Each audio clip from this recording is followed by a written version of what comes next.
It's time to preview the Portland Trailblazers. People don't have high hopes for this team, understandably. Chauncey Billups is somehow still their head coach, but there is still a lot to figure out on this squad, and Michael Bolton is going to be digging into it with me. Michael Bolton?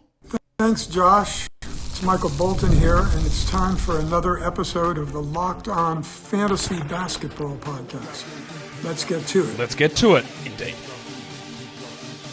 You are Locked On Fantasy, your daily NBA fantasy podcast. Part of the Locked On Podcast Network, your team every day. Hello and welcome to the Locked On Fantasy Basketball Podcast, brought to you by Basketball Monster. My name is Josh Lloyd, and I hope that I can rank high on the boom meter. Boom. I'm also the lead fantasy analyst at basketballmonster.com, and you can find me on Twitter, as always, at redrock_bball, on TikTok at redrock_bball, and on Instagram at Locked On Fantasy Basketball. Today's episode is brought to you by the GameTime app. Download the GameTime app. Use the code LOCKEDONNBA for $20 off your first purchase. Terms apply. Thank you also for making Locked On Fantasy Basketball your first listen every day. We are free, and we are available on all platforms. And I want to see you leave a comment about the Blazers show here. I want to see a thumbs up. And of course, if you want to be a part of the DB squad, the everydayers, chuck it on. Double bang it. Video and audio. Yes. Unfortunately, Michael Bolton won't be talking about the Blazers with me. It is another Michael Richman, who is going to be chatting with me about the Blazers from Locked On Blazers. Mike is very funny. I hope we got some good jokes going on this one. I think we will. It's going to be funny. Let's bring him in. So, Michael G. Richman, welcome back to the show. Thanks for having me back. It's good to be here. It's good to be here again. It feels like it's deja vu talking about this team. Are they going to be bad? Somehow Chauncey Billups is still coaching. It's all the same stuff about this Portland team at the moment. It feels like all the time. Except, I was going to say, except there's maybe changes of foot. But I also think we've said the same thing the last couple of years as well. Although again, last year Damian Lillard was sort of still on this team around this time, and we know where that went.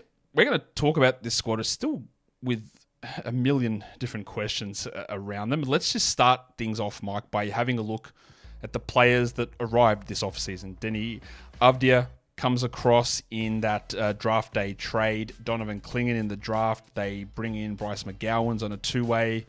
They somehow have Devontae Graham on this squad. I don't know for how long that's going to last. But what we will do here is just go straight into talking about the biggest addition to this squad. And I guess people could debate this one, Mike, as to who is the bigger addition on this team. But you have gone with the former Washington Wizards legend, Deni Avdija, who came across in that trade. As I said, it cost a little bit for Portland to do that. Yeah.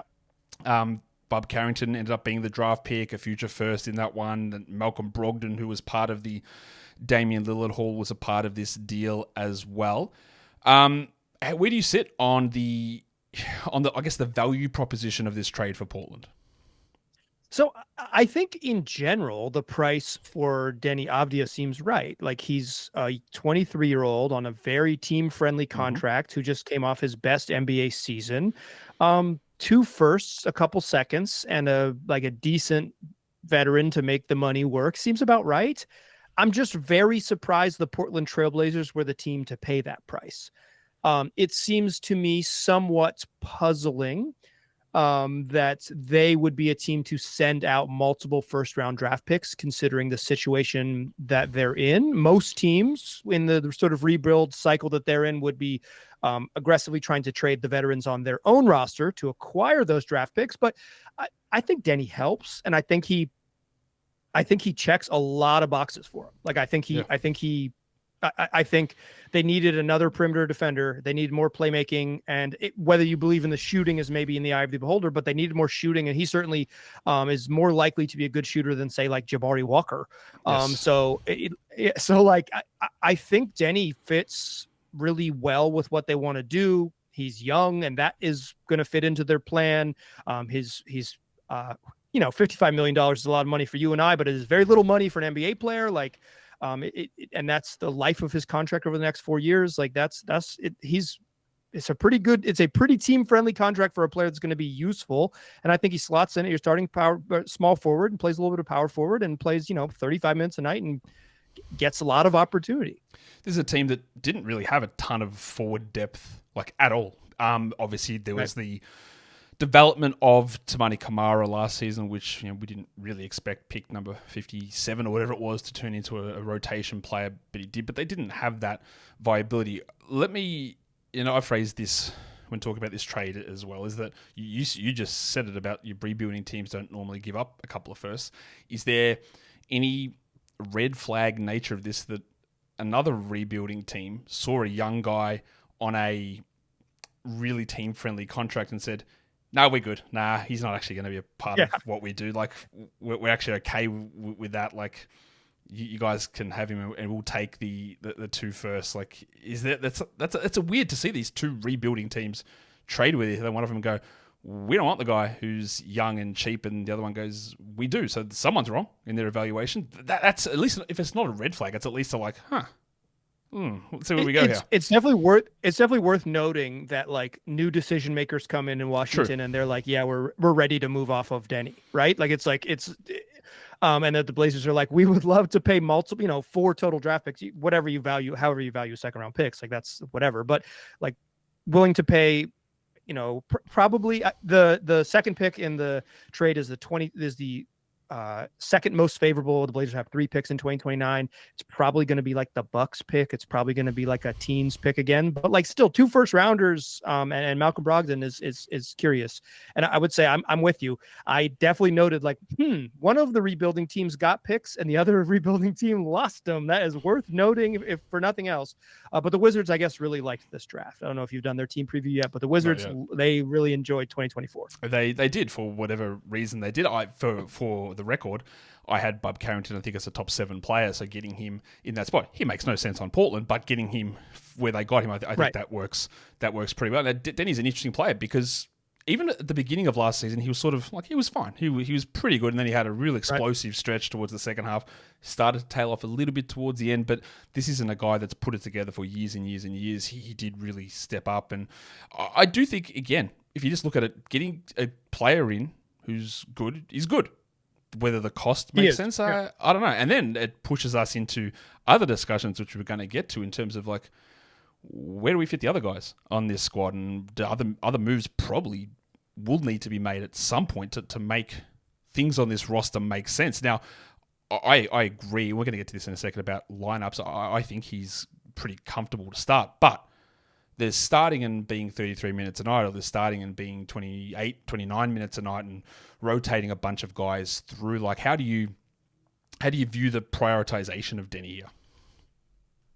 I think he'll play a lot, but Billups kind of gets guys that he trusts, and then he rides with them forever. Like, he trusts Jeremy Grant for whatever reason. Jeremy Grant plays a lot of minutes when he's available, and then he gets to sit out at the end of the year. It works out well for everyone, except for folks who don't heed Josh's advice about when to start your fantasy basketball playoffs. You might get burned. Jeremy Grant not available unless you listen to Josh, but he probably will be available for that last week of March, I think. Probably. No. This is a man that hasn't played, I think, 5 games in March in 4 years. I think we're going to talk. He about hasn't played a game in April since 2021, and that was only because the season ended in May. It got pushed back because it was the late season. So like he doesn't play at the end of the year. So I think Denny would play 33-ish easily. The forwards behind him, Tamani Kamara is going to play. Matisse Thybulle is going to play a little bit, but I don't think either of them are going to like eat into his minutes so much. I think the real question is, how often do the Blazers go with the 3 guards? Yes. How often do they play Anfernee Simons and Shaedon Sharpe and Scoot Henderson together? Because if they play all of those 3, that's where the minutes for Denny, I think, would get eaten up. And I think that'll be curious to see how much they should do it. They should do that a lot, in my opinion, not because it's a good basketball strategy, but because if you're going to have all those 3 dudes on your roster, you need to figure out what the deal is with that trio, unless they already know and they're just dragging their feet for whatever reason. We are going to talk about that a little bit later on, but that is key. You're right. It's very easy to say, well, they don't have a small forward, so Denny will get the minutes. And I go, yeah, but Scoot has to play. Like he has to play. And then for Scoot to play, then they need to play together. That means Denny needs to play more at the 4, and then Jeremy Grant has to play. Like, there's only so many minutes that go around, and it's not as simple as sometimes it's made out to be. We're going to talk about the guys that left the team in a second, but today's episode is brought to you by BetterHelp. Self-care is important. We all know that there's a level of importance to it, but if you're not able to sort of take care of yourself and take some time out from the stresses of work or school and even family commitments, like, you're not going to be acting in your best interest or in anyone else's best interest. And that's where therapy can come in. Maybe if you going to the gym is something that really it helps get you in the right mind space. But another thing you could do is going to therapy, and that can be a form of self-care, and BetterHelp is here for that. Because if you're thinking of starting therapy, well, you can give BetterHelp a try. It's entirely online. We know that it is suited to your schedule. You fill out an online questionnaire, they take a look at it, they match you up with a therapist, and you see how you guys connect. If it works, unbelievable. If it doesn't, well, you know what? They just match you with a different therapist to get that connection, right? Because that's what's important. We hear the phrase all the time, never skip leg day. Well, how about never skip therapy day? And that's where BetterHelp is there for you. So visit betterhelp.com/LockedOnNBA to get 10% off your first month. That is BetterHelp, HELP.com/LockedOnNBA. We're going to talk, Mike, now about the guys that did leave this team as that screen comes up there. Malcolm Brogden, Ashton Hagans, Ibu Budgie, Taze Moore, who's a real player, and Moses Brown is off this team. Now, in the little note that I gave everyone to fill out in terms of the players' most important loss, you said that Malcolm Brogden just edges Moses Brown. Now, my question to you is, with Malcolm Brogden not edging Moses Brown in the locker room, do you think there's going to be a lack of cohesion there, or someone else going to take on the lead edging role of Malcolm Brogden? Yeah, I do think they're missing their lead edger. That's going to be really important for them. Everyone's, it might just be, well, I'm not actually going to finish that joke, but yeah. Brogden's gone. He barely played. He had a role. I'm glad that he's gone because, again, we talk about having no guards there. The role that he was playing, I guess, Mike, is that veteran, no-nonsense type of leader. We know how important that can be, but I guess my question is, we don't need to focus on Brogden. He played 30 games with the team. Who could step into that role? Who knows? That I think one of the hardest problems with this team is they don't have sort of that emotional core veteran leader. Jeremy Grant is the oldest player on the roster, but he's not a big rah-rah loud vocal guy. Anfernee Simons isn't really wired that way. Deandre Ayton's not really wired that way. They don't have that necessarily. So it'll be interesting who steps into that sort of emotional leader type role. This is Anfernee Simons' 7th season. He's definitely a vet. Same for Deandre Ayton, 7 seasons, definitely a vet. But it's a little bit different than just experience is not the same as leadership.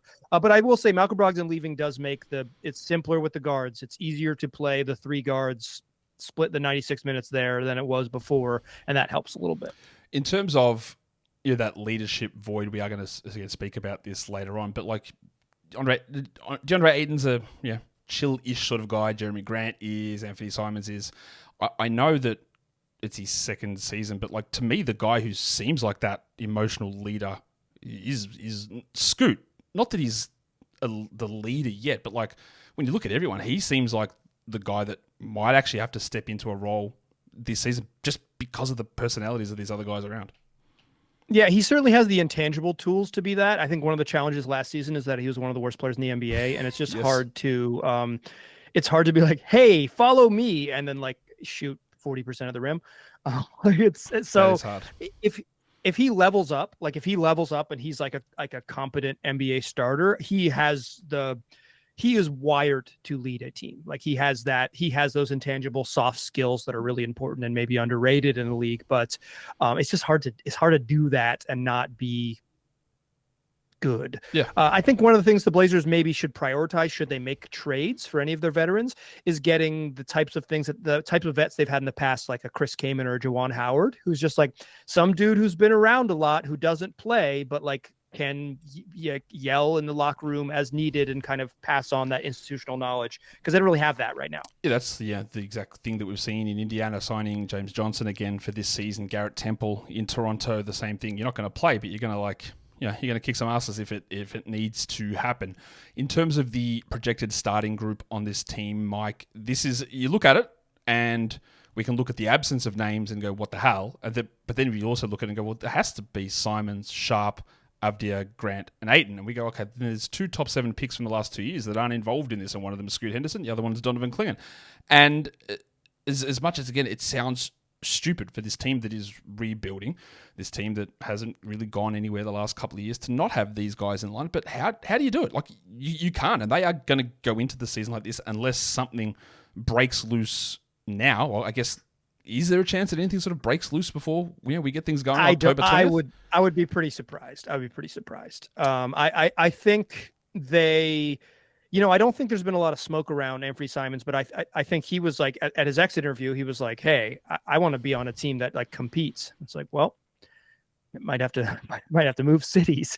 And I think there was some, a lot of rumors around Jeremy Grant and the interest from the Los Angeles Lakers, but I think the asking prices are not surprisingly relatively far apart, because the Lakers have a couple of draft picks and the Blazers want both of them, and trading 2 draft picks for Jeremy Grant would probably be insane. So you gotta, that's where you end up.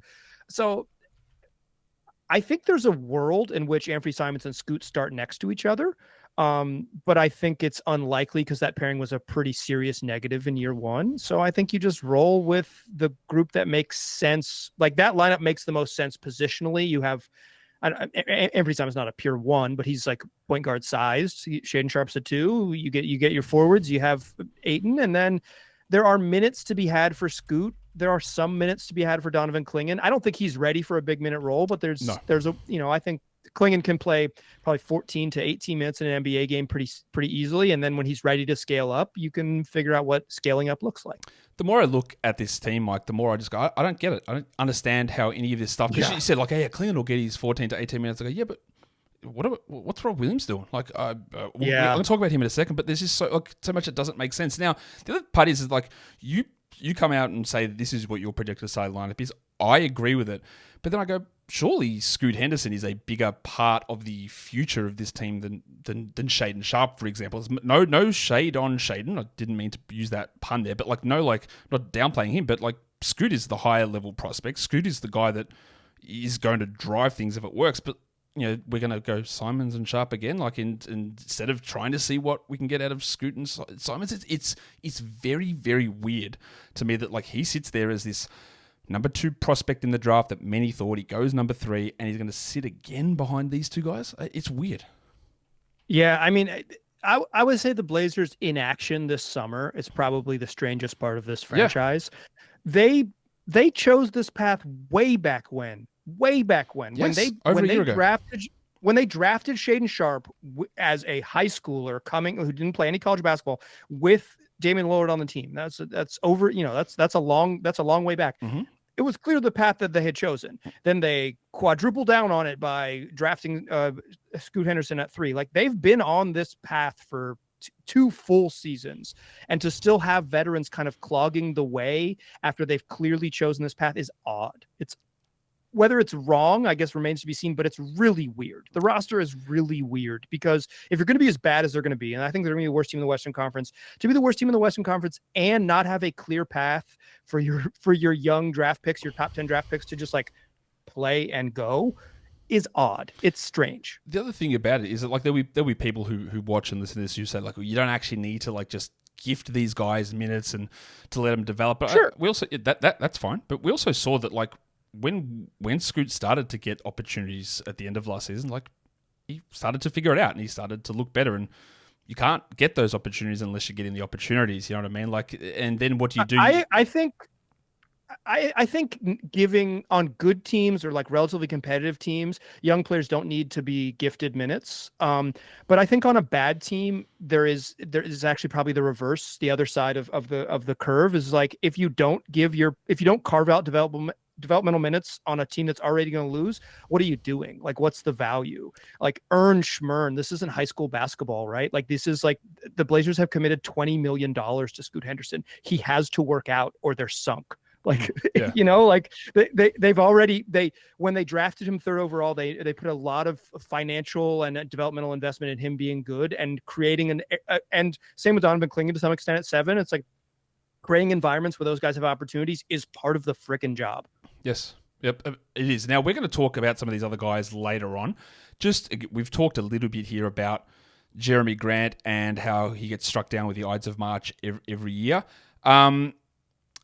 You've already hinted at this, that maybe there is an inflation of the value of Jeremy Grant in terms of the way that people maybe talk about him, a power forward averaging 4 rebounds per game and really not doing any of the defensive stuff he did 5 years ago. Is it 4? Did he get up to 4? I think it was 3 point. Honestly, I think it was 3.9, and I'm just going to double check that because it's whatever it is, it's a really, really low number, and the defensive stats aren't there anymore. He's a guy, good for him. He's made tons of money. He feels secure. He wanted to be on teams that where he can take a lot of shots, and he does. And I don't know. It's just he's obviously not angling for a trade, right, Mike? He's like, I don't want to go. Like, so he might end up going somewhere, but he does not want to be out of this situation, does he? I think he pretty earnestly enjoys the lifestyle. Good for him. Legitimately good for him. Like, that's amazing that you're able to do that for you and your family. It's also like you meet a bunch of miserable dudes in the NBA. Like, if you cover the NBA up close, you meet a bunch of miserable dudes. Jeremy Grant does not seem to be a miserable dude. He seems to. He's got a young family. I think he legitimately has found a place that he's comfortable in, Portland. The $200 million certainly helped that he's made in his career. I don't think, he chose not to do exit interviews at the end of the year. He was a notable absence. He skipped out on it, but then it's like his social media, he's hanging around town. Like, he's here in the summertime. So like I think he's happy. And if he wanted to be somewhere, I bet the Blazers would accommodate him to some extent, but I don't think, like if the price is like a bad contract and 2 second-round picks, they're not going to get rid of Jeremy Grant for nothing. So it'll be interesting to see what his value is, because I do think people still view him as like a plus defender and a guy who can really shoot it, and I think he can still shoot it. I'm not sure about plus defender anymore. Yeah, because that like elite defensive guy was back in Denver, and that was what, 4 or 5 years ago now. And we look, not to say it doesn't exist, but when you don't work out that part of your game for 5 years, and who knows. And you are at an older part of your career. Like, we don't know whether that still works to that level. We're going to talk about the bench lineup for this team in just a second. But today's episode is brought to you by the GameTime app. Live events. People love going to live events. So many different live events. It's sport, it's music, it's concerts, it's theater. But there can be problems. Getting tickets to those things can be frustrating, but also sometimes there can just be too many options and you get overwhelmed. Well, that's where GameTime comes in with their new feature called GameTime Picks. It makes getting the tickets for your favorite live events even easier. They just cut out the fluff. You don't get to see all the thousands of different options. They just find the best ones and they show them to you. Easiest way to go about getting those tickets. Now, you might want to do something across Labor Day. They've actually got a 50% offer for Labor Day for the Diamondbacks and Dodgers game. I don't know why that's advertised across all shows, but it is. If you want those tickets, Game Time has them, but it's concert events. It is musicals, like I said. They have got the views from your seat that you can check out where you're going to be sitting and what you're going to be seeing at that event before you get there, so you know what to expect. Game Time and Game Time Picks, the new system to be able to get to what you need as quick as possible without dealing with all the other stuff that surrounds it. So, easy way to do this and take the guesswork out of buying your tickets is download the Game Time app, create an account, and use the code LOCKEDONNBA for $20 off your first purchase. Terms apply. Again, create an account and redeem the code LOCKEDONNBA for $20 off. Download Game Time today. Last minute tickets, lowest price guaranteed. Mike, a lot of the names on the bench or projected bench group we've spoken about because we're wondering when they're going to play. We've got Scoot Henderson, we've got Matisse Thybulle, Tamani Kamara, who was a starter for big chunks of last season, Donovan Clingan there, who, you're right, he cannot play starters minutes at this point. I think he's going to be a real negative offensively, and then we'll see. I just don't think he can do it. He might get there eventually, but he's not going to do it. And then there's Robert Williams, who we are going to talk about in a sec, same with Scoot. But Thybulle had a starting job last season because, again, they didn't really have a 3. Where are we at with him now? Is he just going to be, he's sort of just like really relegated now, isn't he? He is. He really. I think he dropped behind not only Toumani Camara last year when it was clear that Camara was like better for what they needed, because Thibault's kind of a weird player. He's not like a sit down and lock down guard, like, get in your stance type of defender. He's a disruptive off ball playmaker, elite, steals and blocks guy, but just like a unique skill set. And they kind of needed a point of attack defender, and Toumani leapfrogged him. And then you get Deni Avdija, and then you get a healthy Jeremy Grant to begin this. And then you still have that 3-guard pairing. I think Matisse plays, but it's going to be limited. Like, I wouldn't be surprised if Matisse Thybulle gets like 11 minutes on a lot of nights. Like, he's just going to have a limited role by just the virtue of the rest of the roster. And I think like Toumani is your 7th guy. Like, I think Scoot and Toumani are going to be your larger minute guys off the bench ahead of Thybulle. Yeah.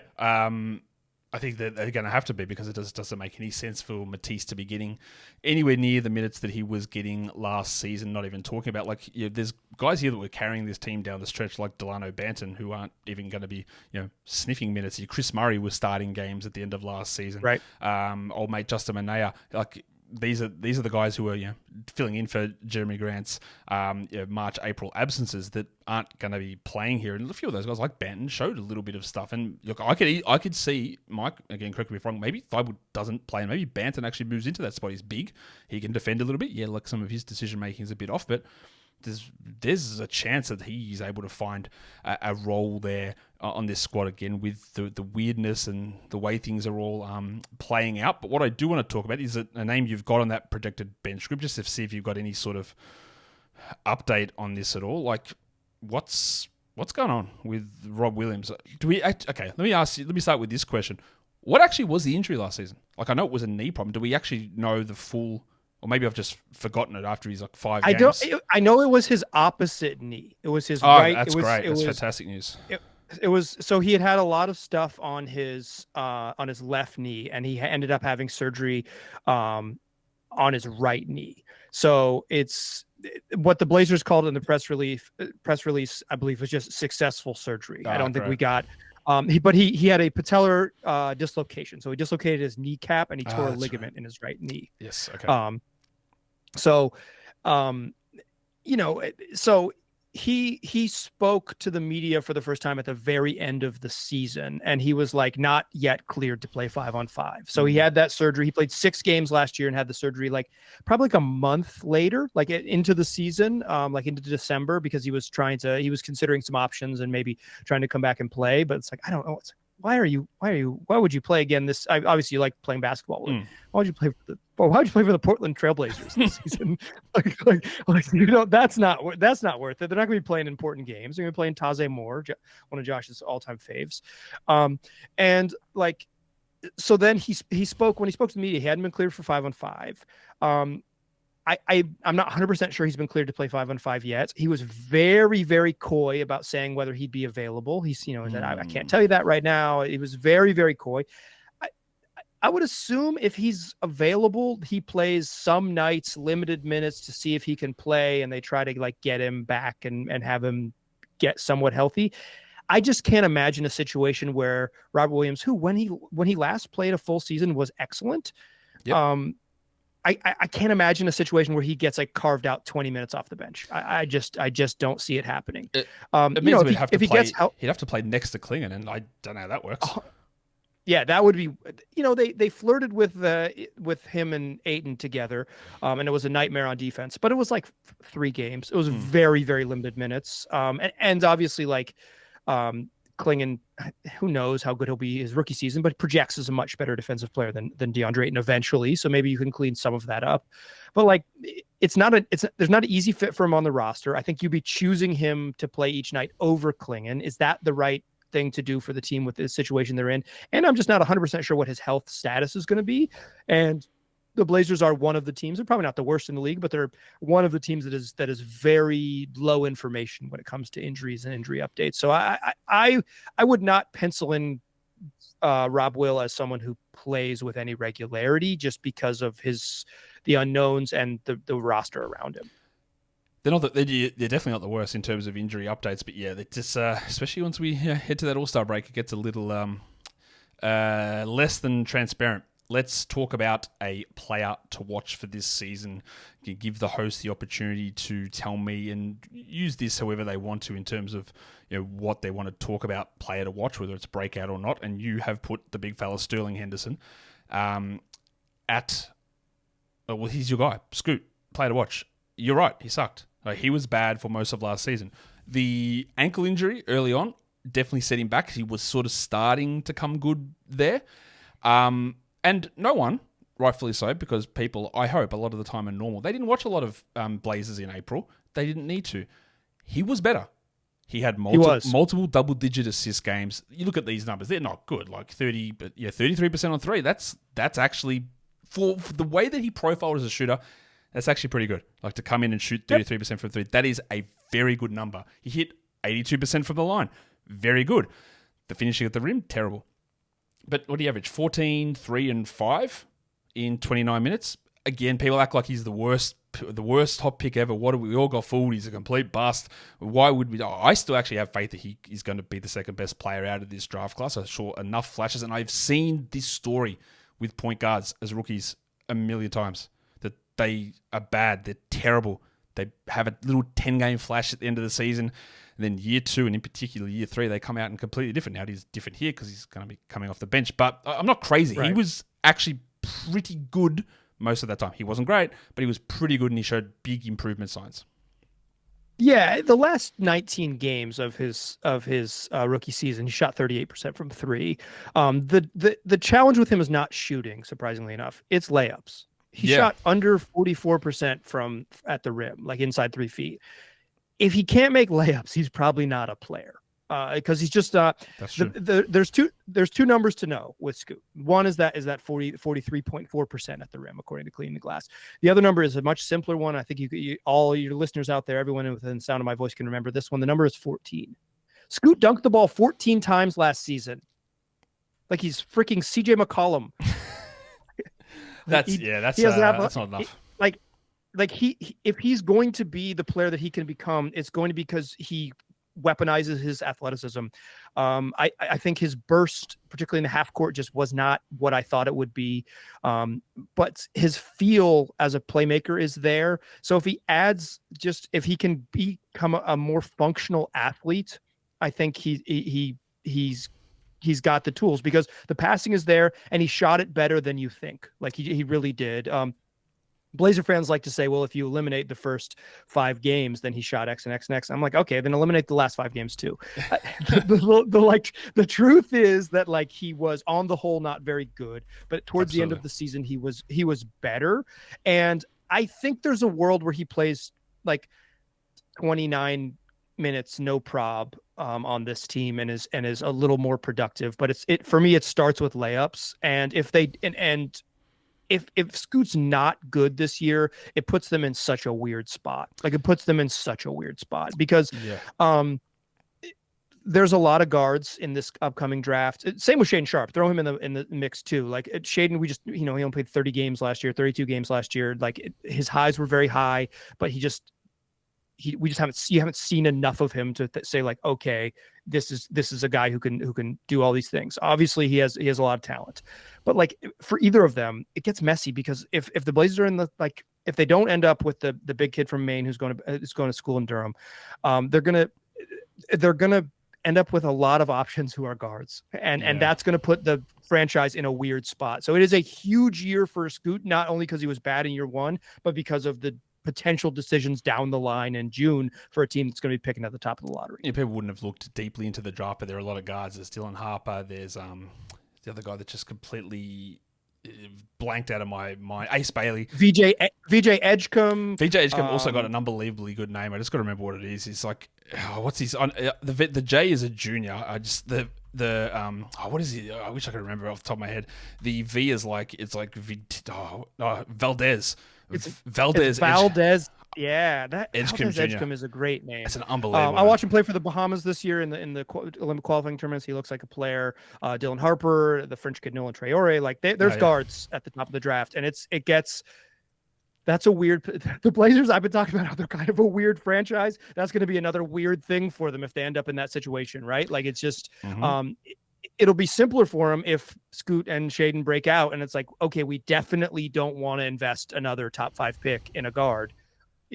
Okay, how do we wheel and deal to get out of this? But yeah, massive year for the two young guards, again, who will not be starting next to each other to begin the season. Let's talk about the other one of those, in Shaedon Sharpe, because you've put him as the make or break guy for those reasons that you mentioned it, because it's not like that his career is over or anything like that, but we are, this is year 3 for him, and we didn't see a huge amount from Shaedon last season for injury, and even the stuff that we saw, I think, was good. There were improvements, but it wasn't enough where you go, yep, we're good, we're set. We know that this is going to completely change the game. Like, he was good, but we didn't see it enough. We've got 16 points in 33 minutes. He shot 33% from 3, like the same percentage as Scoot, basically, from outside.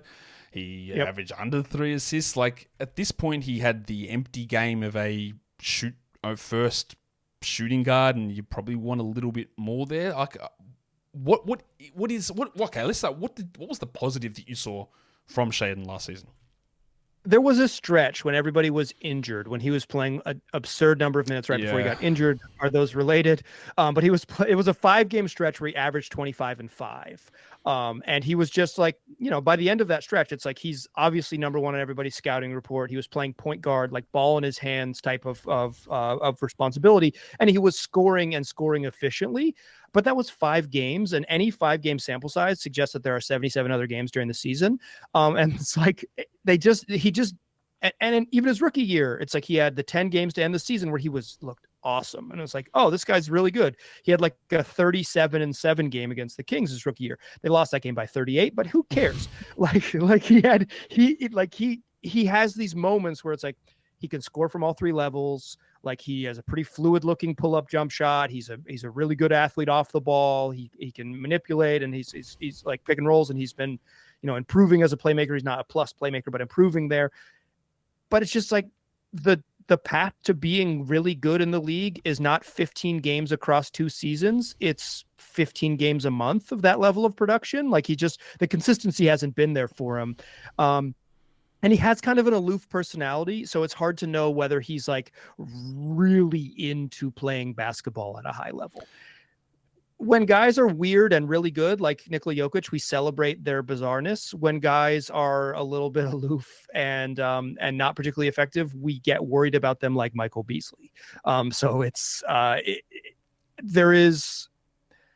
this is a big year for Shaedon, because year 3 is not just the contract year, because like he can go into year 4 and make his money. It's because like he's a top 7 pick, the first pick of this front office. And you have him, and then you have Scoot, and it's like they got to get one of these right, because they need a cornerstone to build forward with. And these guys are basically the same age. There's like 8 months difference between the two of them. So they're at that same sort of shape. Sharpe's got the extra year of NBA experience. Scoot's got an extra year of professional experience. There's extra 8 months of age that Sharpe has there. But like, they are, like, for all intents and purposes, they're very, very much the same in that area. Do you agree with me when I said that Scoot is the better prospect for this team? I think Shaedon Sharpe has a higher ceiling. Oh, okay. I think he has a higher ceiling. I'm a little more comfortable with Scoot hitting higher outcomes, because I think Shaedon has a wider, like, he's got there's a chance that he's like not quite Jordan Clarkson, like there's a chance that he's like, oh, this dude can score sometimes and score in bunches, but like, what else does he do, type of thing. And I think Scoot has enough, he has a more rounded skill set that I think he has a chance of being a little more effective. But I think, like, if I just had to say, like, who would I have more faith in, like, if I had to pick one of them to become like an all NBA player, I'd pick Shaedon Sharpe, because I think his ceiling is higher. Interesting. Very interesting, Michael. All right, let's look at this team again. We've covered a lot of the major storylines, or the thoughts, I guess, that can occur during this season. To me, the major storyline is, how do they figure out the guard spot? And we haven't even talked about Anfernee Simons, so let's just quickly talk about it here. You talked about how he was intimating he wants a more competitive team. My information was that he was basically out the door before the Scoot draft, but then of course things changed at that period of time, and other deals and stuff didn't go down the way they thought, so they kept him around. Like, is he finishing the season on this team, and then they do get to see Scoot and Shaedon start together? Like, where are we at with that? How we figure out these guards? There was a end of season press conference. There were two actually, in which Joe Cronin did not mention Anfernee Simons' name. He here are all the positives that happened this season, and he was like, DeAndre Ayton's production after the All-Star break, Tumani Kamara's development, but he didn't mention Anfernee Simons, the guy who a 25-year-old who did that the 22 a year game before as well. The exact same thing happened the year before. And then in another, a couple weeks later, he was like, we're going to do everything we can to build around Scoot Henderson and Shaedon Sharpe. And I was like, Doug, you have a 25-year-old guard on the roster who might play over these people. Like, just trade him. If he's not part of the plan, what are we doing here? I think we got deep enough into August that they'll go into the season, but Anfernee Simons will be an expiring contract next year. That means they'll hit next summer. He'll have 1 year remaining on his deal.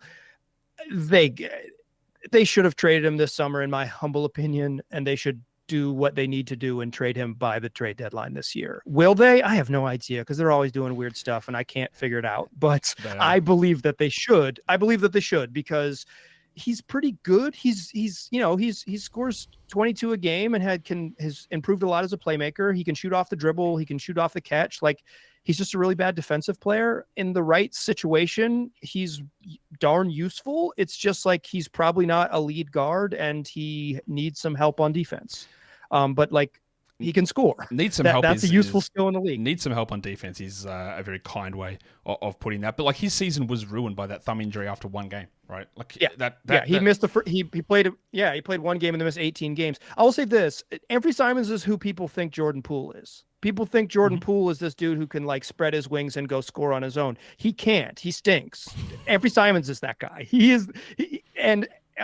That isn't even a real endorsement. That's just do you want a score first guard who can't really defend or play point guard? Ant is that. Jordan Poole's clearly not.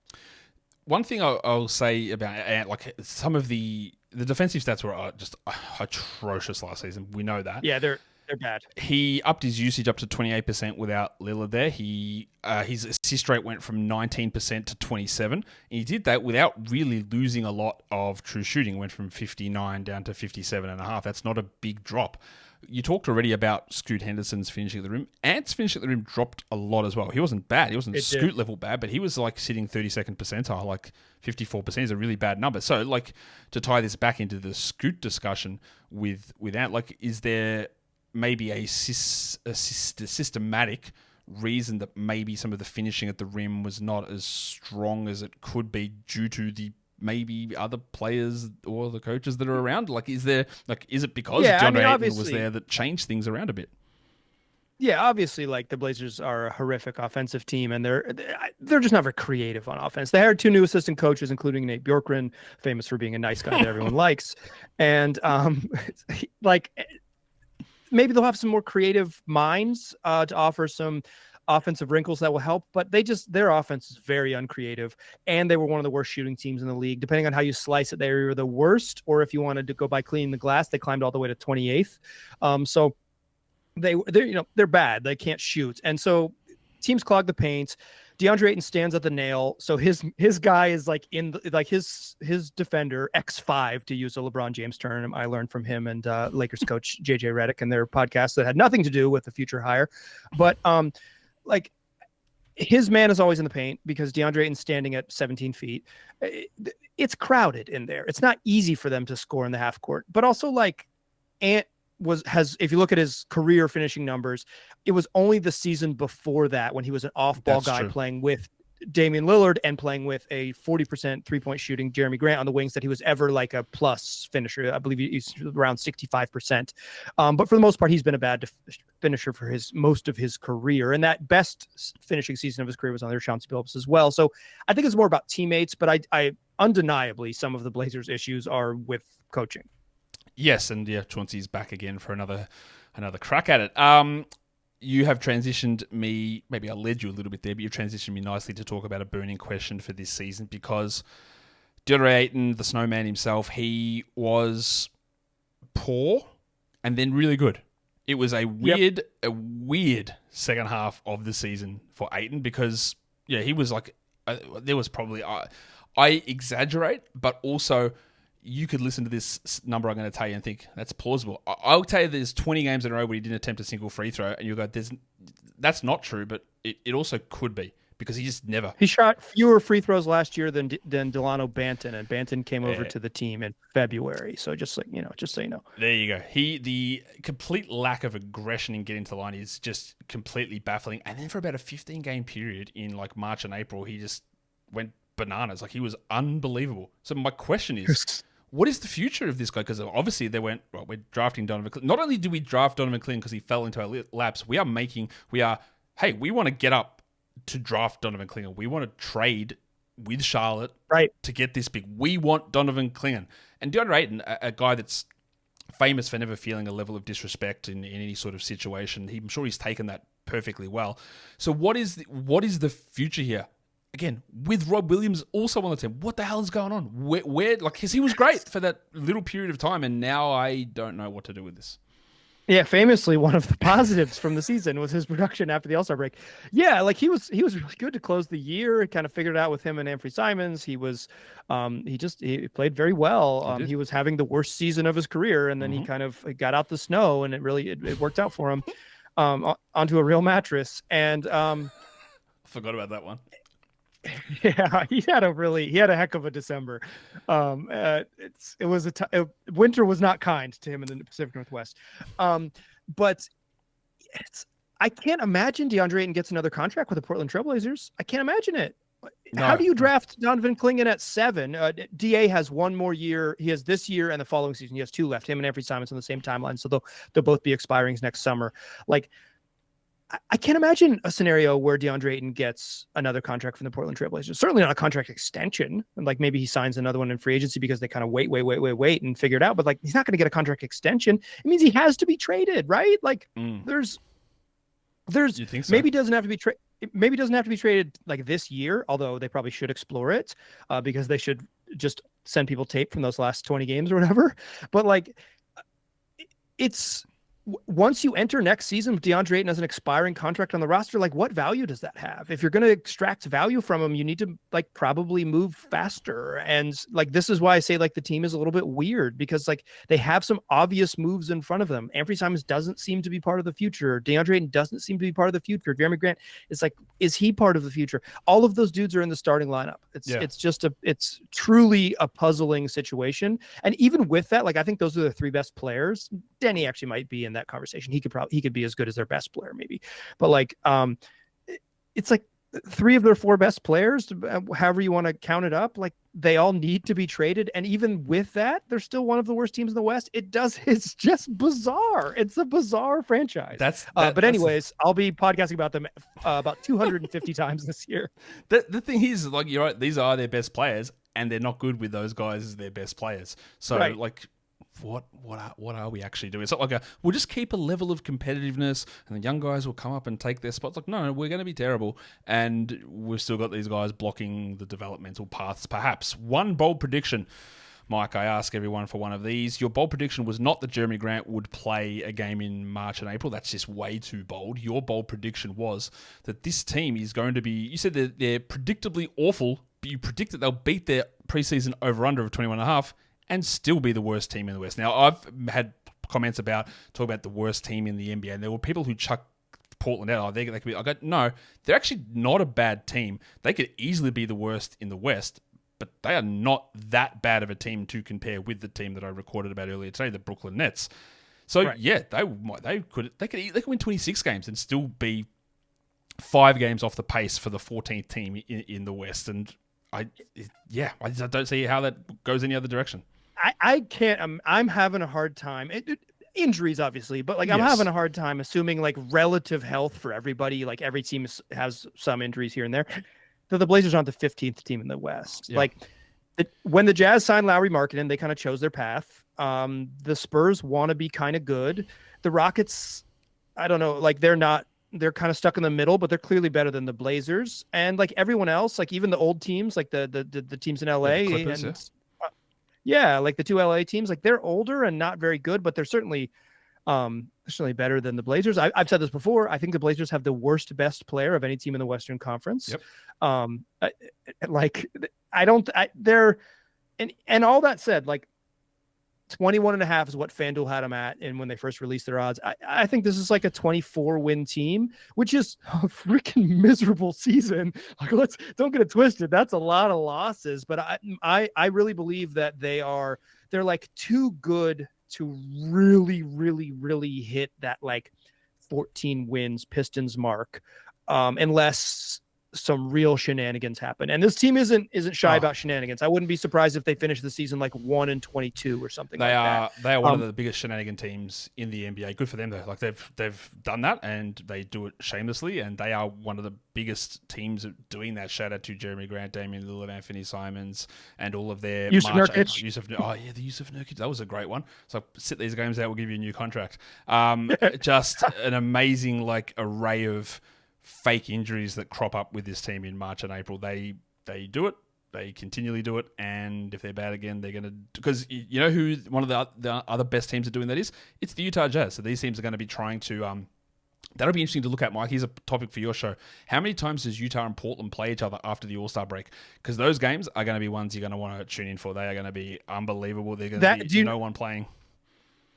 Do you know that ended Damian Lillard's career in Portland? They played the Jazz in Utah and they beat the Jazz, and Anfernee Simons played well and Dame played well and Shaedon Sharpe played well, and Dame never played a game again. They were like, oh my God, I can't believe we won. You got to get out of here. Oh, wow. So yeah, it's March 24th in Salt Lake City. They were like, nope. Never again. Never again. I cannot wait to see these two division rivals duke it out through March and April for some of the worst games that you will ever see. Last question for you, Mike. It's a quiz, but it's not really a quiz. It's just an excuse for me to talk about some names of players, because it's the 24-25 season, Mike. And in Blazers history, there have been 23 players who have worn either number 24 or number 25. And again, there's no right or wrong answer here. Your task is to tell me just who's the first player that comes to mind who has worn number 24 or 25 for Portland. 24 is definitely Andre Miller. Yes, that is correct. That's the first one. Wow, that's interesting that you went that direction, but that is correct. Immediately, the professor, Andre Miller. 25. Steve Blake and maybe Travis Outlaw. Travis Outlaw, correct. Steve Blake did not wear 25. He must have worn 25. He only wore 5. Yeah, he only wore 5, I guess. Did you? Yeah. I'm struggling to know this year. Anfernee Simons wore 24 for his first season. I don't remember that. Yeah, his rookie year before he switched to 1. Yeah, I remember that. Yeah. A few other notable 24s. Justin Minaya, of course, last season. Drew Eubanks, Norm Powell, Kent Bazemore, and reverse alley-oop dunk legend Mason Plumlee was number 24. Oh, Plum Dog. I remember that because that was the year that he had to change his number when Kobe died. And I was like, I never even knew you wore 24 because of Kobe Bryant. You weirdo. I did Congratulations. I did not know that story. That's where I did not know that's why he was wearing 24. But there you go.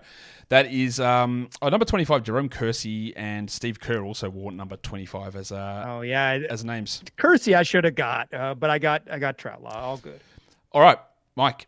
That's it. We're done talking about the Blazers for now. They could make moves. They probably won't. This could be a terrible season. It could be a fun season. We might see guys develop, or we might see situations where we still come back in 12 months' time and ask the same questions. What the hell are they doing? That's probably the more likely outcome. What do you got going on over at Locked On Blazers this week? A ton of positive news, I'm sure. Yeah, we're just talking about how this team's actually good and that everything you heard over the last 45 minutes with me and Josh is a lie. We're starting our season previews. We'll run down every player on the roster and look ahead to what they're going to bring to the team. We've talking also this week, Blazers got a new TV deal. It's going to be easier to watch the team if you live in Portland. That's good news. Won't change for you, Josh. You'll just come out on League Pass, you lucky dog. Just and one app, easy done. So it's a good gig. The games start early in the morning too. And we've also talked about the Blazers schedule, and we will, it's August. We've had a bunch of guests on. So come check out Locked On Blazers. I honestly find this team a little bit frustrating. If you're not familiar with my work, I do find this team a little bit frustrating, but like, I have fun over on the show. The show's fun. We grind through 250 episodes a year by making it somewhat enjoyable. So come hang out, check me out wherever you get podcasts, and also on YouTube. Go and do that. And before you came on, Mike, the way I introduced you, as I said, this is going to be funny because Mike is always funny when he talks about the Blazers. There's a lot of humor in that. So and I'm sure you saw that all throughout this show. Go and check out Locked On Blazers with Mike. Who knows? There's going to be more snow stories, mattress stories, what other random stuff we can find that's going to happen. It's going to happen to you, Mike, and you'll talk about it. Thank you again for coming on and chatting about the Blazers with me. Thanks for having me. All right, so that does do it for today's show. Don't forget to go and double bang, thumb it up, leave those comments down below. Tell me what you think of the Blazers. What a weird team and weird players and weird scenarios all over the shop. But you know what? Coming from Portland, I don't think weird would fit any other team better. That makes sense? I guess so. Guys, we are done here. Thank you so much for listening, everyone. See ya.